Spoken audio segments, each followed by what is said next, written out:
I never want to do something for the sake of doing it.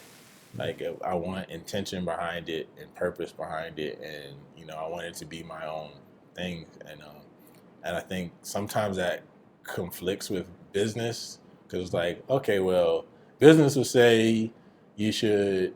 Everyone loves that piece. Like you should make prints of it, and then they can buy the prints, and then that'll make you the money, and then you can, But I'm like, I don't want to do that if I don't feel like I want this to be a print.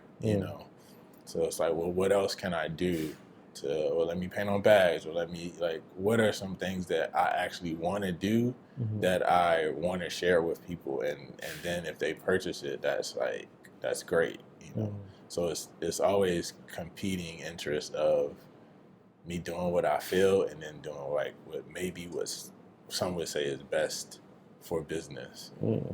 Now we were speaking about the bags that you were doing a little bit earlier. What made you want to take that particular step? Um, again, I was in London at the time, and I found I was doing some e-com work for like a couple different fashion brands, and they would do like sample sales. So I would go in there, and there would be like bags that they use for set and stuff like that. So they're a little worn, but they're still great quality bags. These are like big fashion houses. So I would just get those for 20, 30 pounds, 40 pounds, or whatever. I was like, let me just see what my work would look like on it. Originally, that's the only reason I was doing it. I wasn't even thinking about like somebody's gonna buy this. But it was just like another outlet of like, I don't have any canvas right now. Don't have money to get canvas, but I got these bags sitting here. Let me paint on them and see, and just what it even would look like. So that's really how it started.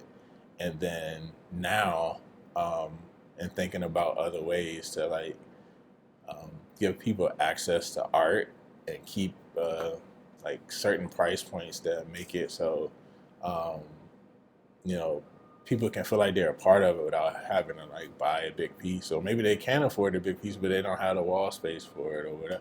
Like so, just thinking about all the things that I felt like growing up, I didn't feel like I had access to. So I always keep that at top of mind. It was like making sure people have access to art. I think is really important. While also like being able to pay my bills, which is also important. Right. So finding that balance of like, what does that look like? Yeah. So someone saw. I think I just had one of my bags that I painted with me, and someone was like, "Oh, like how much for like your bags?" I'm like, "I don't."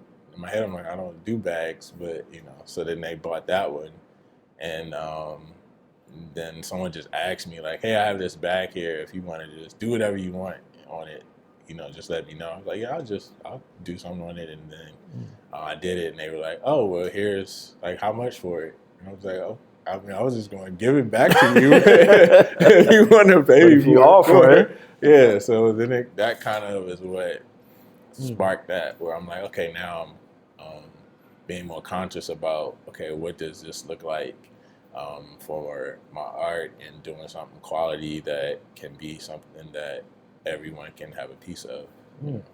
So what?